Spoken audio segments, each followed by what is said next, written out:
And being Greek is definitely not easy.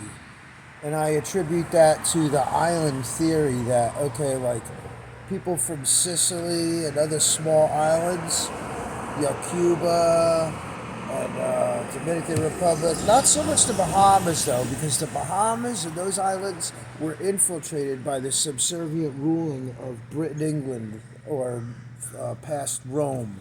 So it's like when you come from a small island and your people come from a small island, you have to fight all the time for either relevance or survival. And then pirates come to the island. Just people show up from other countries with big frigates and ships and just try to take over. So, the Greek people, they're high test. And plus, being like, okay, the civilization, I guess, after Egypt, but before all the other ones, there's some kind of like, there's not a hierarchy, but there's an instilled bit of information and a notion of democracy that many Greeks have, if they aren't subservient and beat down by machismo, chauvinistic, imperialistic mentalities.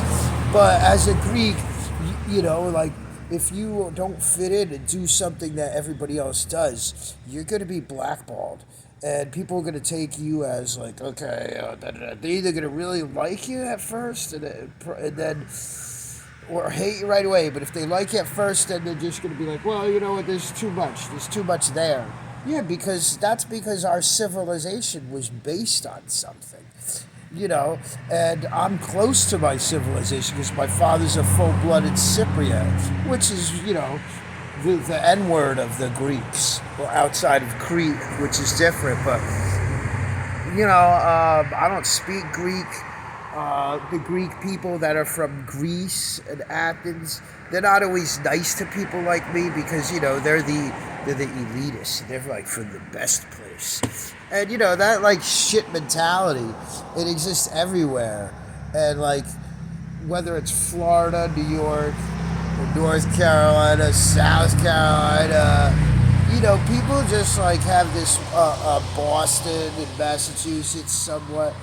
People have this thing about them like they're living in fear, and because their subservient mind reads that people aren't subservient, and if they happen to be like Greek or something, Sicilian gets they've been spoken for. What do Greek people have? Freaking Windex, fat weddings, and Telly Savalas. Okay, and you know, it's just it's just kind of crazy. So I understand that people don't accept me, but with great power comes great responsibility.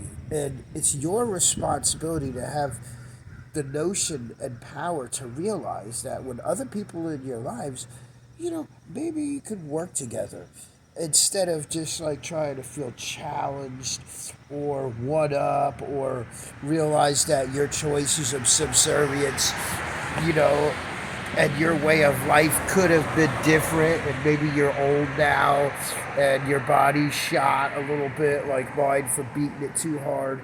This is a lot of people, men, women, even people that want to pretend they're not a man or a woman when they are. It is what it is, but like you see stuff in movies like oracles and things, and the Spartans throwing babies off the cliff. Now, there have been plenty of times where I'm like, you know what? Fuck those fucking people that refuse to adhere. And all they care about is libating themselves and delving into information without experience and knowledge to feel like they're smart, because everybody really is smart. That's the problem. And then when somebody else comes along, because everybody's smart because they have information, when somebody comes along with instinctual fucking notions of perspective that happen to be on point with survival, they get intimidated if they don't relate to it. And that's why people call the cops on me. I'm trying not to be a narcissist here, but like there used to be the cliche, like, okay, if you have a problem with 10 people, maybe you're the problem. No. Maybe the fucking 10 people are just fucking stupid. You ever think about that? I mean, hey, I'm just an artist, I mean, what do I know?